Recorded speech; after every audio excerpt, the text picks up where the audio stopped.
Hey, greetings everybody, GleeCon here again with another episode of Lore of Warcraft. Stay a while and listen to this one. This is called The Guardian. Now, the pronunciation here, some people might say Aegwynn. You could also go with Aegwynn because the word Aegis is A-E-G-I-S. So I'm going to go with Aegwynn. I think Aegwynn. I don't know. You might hear me say it both ways. But if I were going to guess, I'm just shot in the dark. I'm thinking Aegwynn. Okay, so we now are so close. This is 823 years before the Dark Portal, so we're not that close. But this is the mother of Medivh. And Medivh is the person that starts it all. So we are getting very, very close now. All right, let's see what happens. As the years passed in Dalaran, new guardians of Tirisfal came and went. Some retired in peace, others fell during their tireless war against the Burning Legion's agents. Nevertheless, Dalaran remained safe under the Guardian's watchful eye. One of the last guardians to serve was a brilliant magus named Scavel. At the end of his century of commitment, he found no suitable candidate to take his place. The Council of Tirisfal, worried about what could happen in the years or decades it might take to find another guardian, requested that Scavel remain in his position. The human mage was reluctant, but he ultimately agreed. After all, the century of service was only a tradition, not a law. The relationship between Scavel and the Council was relatively strong. Together they continued to protect the world from the Legion's predations. Years passed before Scavel finally found a group of apprentices who might succeed him. Among them was a human woman named Aegwynn, who quickly distinguished herself as the most skilled and dedicated of the prospects. The Council of Tirisfal eventually bestowed the honor of guardianship upon her with Scavel's blessing. She immediately began banishing the forces of darkness. So it seems like we're a little bit desperate here, like desperation of need. They're just looking for anyone. Aegwynn was a brilliant guardian, but she was also stubborn and bullheaded in her relations with the Council of Tirisfal. Her deep-seated mistrust of authority figures often put her at odds with the Elder Magi. Ignoring their recommendations and advice, Aegwynn forged her own path during her long years as guardian. Yet the Council of Tirisfal was not troubled by her demeanor. The Magi knew that Aegwynn was a sorceress without equal, a prodigy capable of wielding massive amounts of arcane energy. Her effectiveness as guardian outweighed her unpredictability and penchant for disobedience. Okay. I wonder if any of this is touched upon in the book The Last Guardian, because you would imagine that she is at least mentioned. Near the end of her century of stewardship, Aegwynn sensed something dark stirring in the icy lands of Northrend. She traveled to the distant continent and discovered a pack of demons that were hunting errant blue dragons, feeding on their potent arcane energies. Although mighty, the dragons could not withstand the Legion's cunning and power, as we read in the War of the Ancients. The demons can take them down. Aegwynn immediately journeyed to the tower of Wormrest Temple, the hallowed shrine of all dragons. She called on the majestic creatures to make good on their sacred pact to protect the world from evil. Led by Alexstrasza the Lifebinder, several of the dragonflights agreed to fight at the Guardian's side. Together they staged an ambush near the gigantic skeletal remains of Galakrond, the Death Eater, World Eater, Deathbringer, whatever his name was, but that ultimately, like one of the first main evils of the world. But this is interesting, that the Guardian is OP enough that she can work side by side with the primals, the prime aspects, and get them to like just team up as equals with her. So that's a good indication of how powerful these guardians are. The demons fell into Aegwynn's trap. As a blizzard tore over the terrain, the guardian and her winged allies overwhelmed the Legion's minions. Yet neither Aegwynn nor the dragons expected what came next. The skies of Northrend churned and darkened. A monstrous demonic form emerged upon the battlefield. Sargeras, ruler of the Burning Legion.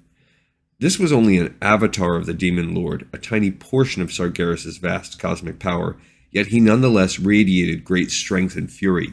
He unleashed his terrible might on Aegwynn, intending to destroy the Guardian who had thwarted his agents for so long. Aegwynn did not hesitate to fight back. She summoned her powers and brought them to bear against Sargeras. The battle that followed was the most difficult Aegwynn had ever fought. In the shadow of Galakrond's gargantuan remains, Sargeras and the Guardian called down the fury of the heavens. Their attacks tore the darkened skies asunder and scarred the icy crust of Northrend. So that's why that area is so... I just assumed it was like what was left over from Galakron's attack, but no, it's much more recent, only 800 or so years in the past, because that's where the battle between the Guardian and the Avatar of Sargeras occurred. A storm of magic engulfed the region and held even the mighty dragons at bay.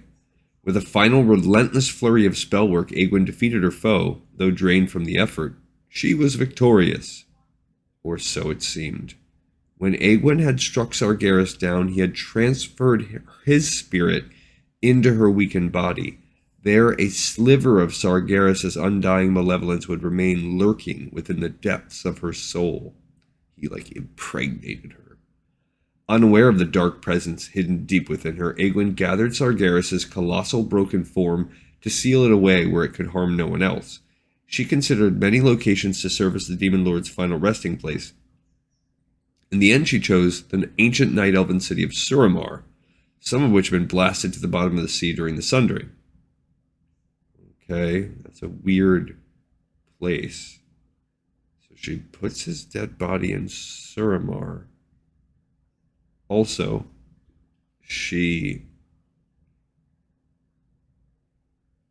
that's interesting. Okay, during the War of the Ancients, the Legion had attempted to open a gateway within Suramar itself. This plan was foiled by a sect of Highborn led by Grand Magistrix Elisande. What? This plan was foiled by a sect of Highborn led by Grand Magistrix Elisande. She's not even mentioned in War of the Ancients. So this is a little bit of disconnect between the novels and this Chronicle book.